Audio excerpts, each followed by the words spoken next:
Hi, welcome to the Retirement Railroad Matinee Modeling Tip of the Day. I'm Steve, and now that we're working on the Retirement Railroad 2.0, I'm going to go back over some of the things I covered in previous tips of the day years ago. This installment is getting the track ready for cork and track. All right, and what I do to get it ready for that step in the process. All right, so first thing I do is use some cotton to fill the gaps so that none of the putty running this gets down onto my tools or electronics down below it. And a simple step. All right, so time to mix up what I use to seal the gaps, and that's Durham's wood putty. Why? It's because my dad had some in his shop when I was a kid, and that's what I've grown up using. So with that, we'll get it mixed and go from there, filling in all the gaps. And the whole idea here is to get it sealed up, the gaps, so the runniness doesn't drip down through any cracks, etc. And the whole idea of sealing the top of this wood is so that when ballast and such is added and all the water involved in that, it doesn't sink down into the wood, and because we'll put a coat of paint on here in a minute. Emulate Cheech and Chong.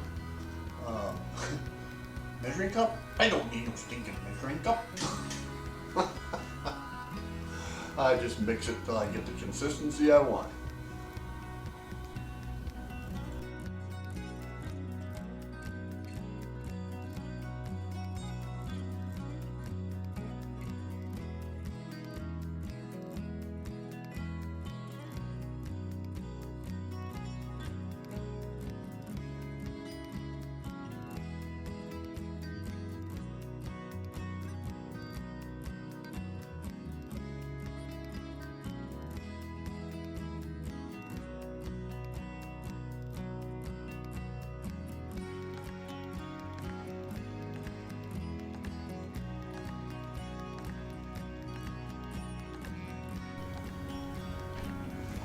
All right, next up is to go ahead and seal the deck, the plywood, and all of the putty, the Durham's wood putty.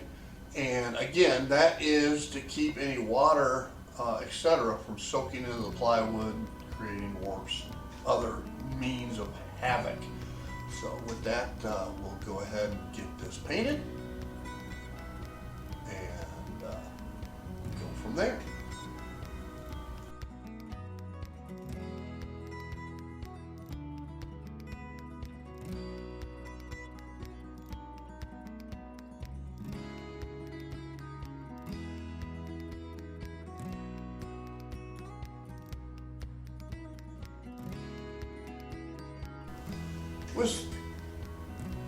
With some nicks and so forth on the backdrop, I decided to go ahead and do a little patchwork.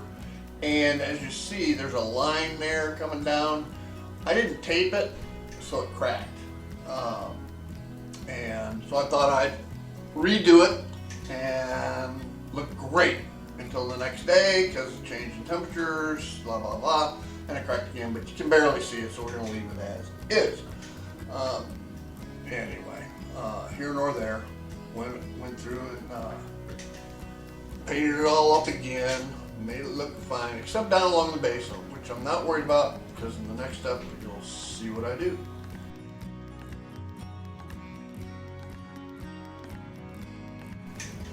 So you can see I've got it taped off, and now I'm going to add a green base to represent the foreground trees and the background trees. Now the first coat I put down is a slightly lighter green, all right, just barely lighter.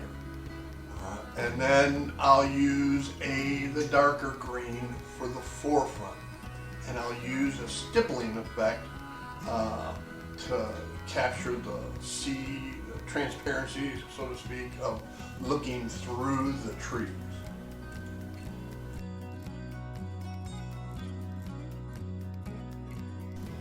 What I'm doing here is lining out where the track placement will go.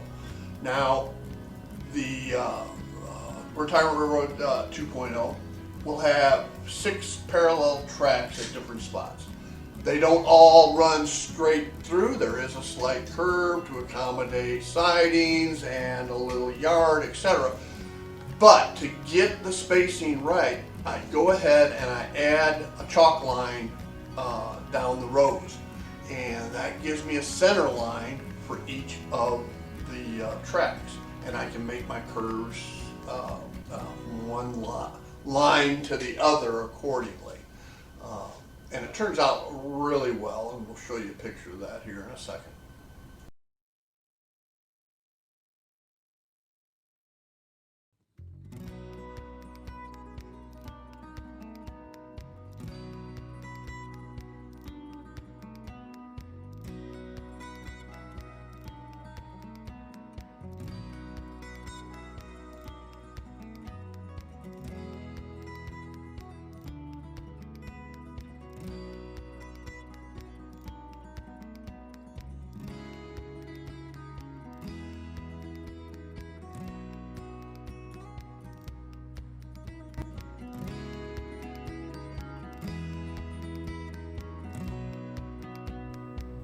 Well, there you have it.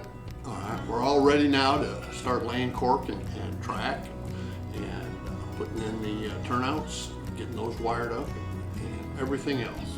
So with that, I want to thank you for joining us here at the Retirement Railroad 2.0 Matinee Modeling Tip of the Day. I'm Steve, and y'all have a great day. Bye now.